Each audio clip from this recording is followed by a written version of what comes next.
क्या आपको भी लगता है कि मेरा इस बार एग्जाम होगा ही नहीं? क्या आपको भी डाउट है कि ग्रुप डी का एग्जाम कैसे देना है? आपको ये समझ में नहीं आ रहा है कि कौन सा टीचर अच्छा है और किस टीचर से हमें पढ़ना चाहिए? क्या आपको भी ऐसा लगता है कि ग्रुप डी का एग्जाम इस बार होगा भी या नहीं? क्या आपको भी गवर्नमेंट एग्जाम चाहिए रेलवे में? तो आप सही वीडियो पे क्लिक किए हो। आप वीडियो में लास्ट तक जरूर बने रहिए।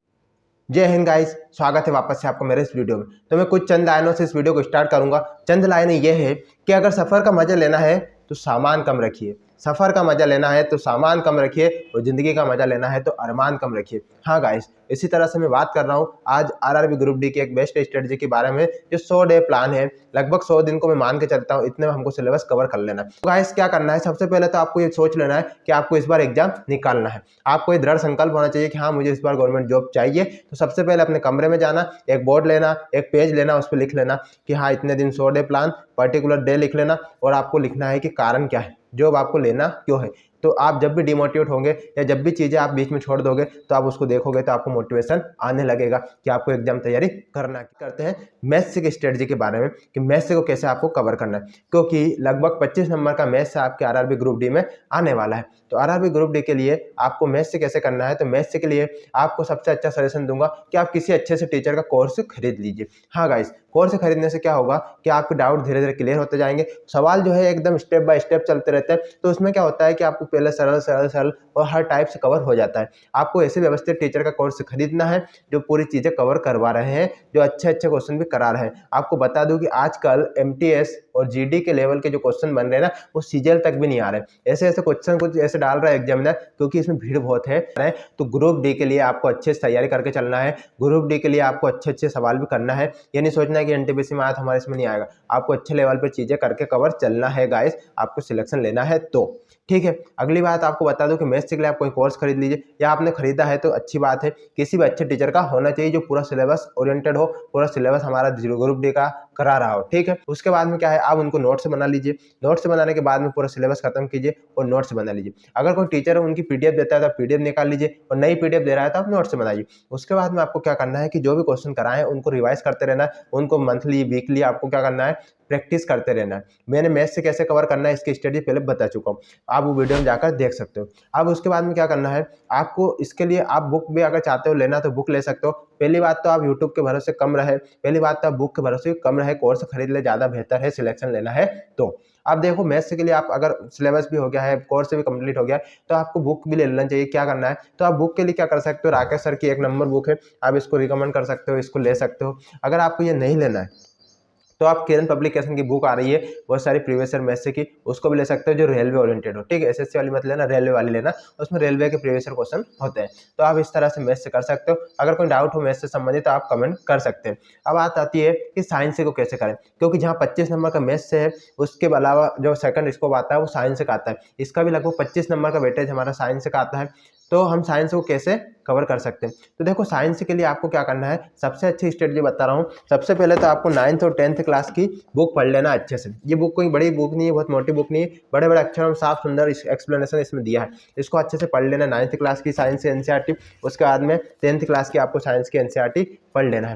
इनसे क्या होगा, इनसे आपके अच्छे अच्छे डाउट क्लियर हो जाएंगे, चीज़ें आपको क्लियर हो जाएगी। एक एक दिन में 5-5 10-10 पेज पढ़ना बहुत जल्दी खत्म हो जाएगी।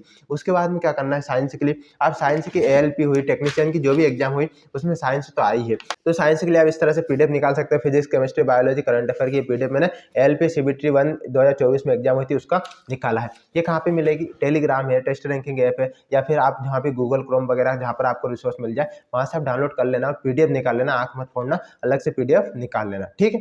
और फिर इसको प्रैक्टिस करना है, इसको पढ़ते रहना है, तो आपको साइंस ऑलमोस्ट कवर हो जाएगा, चीज़ें बाहर कम जाएगी, ठीक है। उसके बाद में आपको और क्या करना है साइंस के लिए, तो साइंस के लिए आपको एक चीज़ और बताता हूँ, साइंस से भी हो जाएगा, जीएस भी हो जाएगा। आपको स्पीडी की बुक ले आना है, ये वाली लेटेस्ट बुक लेके आना है, ये थोड़ी ओल्ड है, आपको नई वाली बुक लेके आना है, लोगो वगैरह व्यवस्थित होना चाहिए रेलवे की।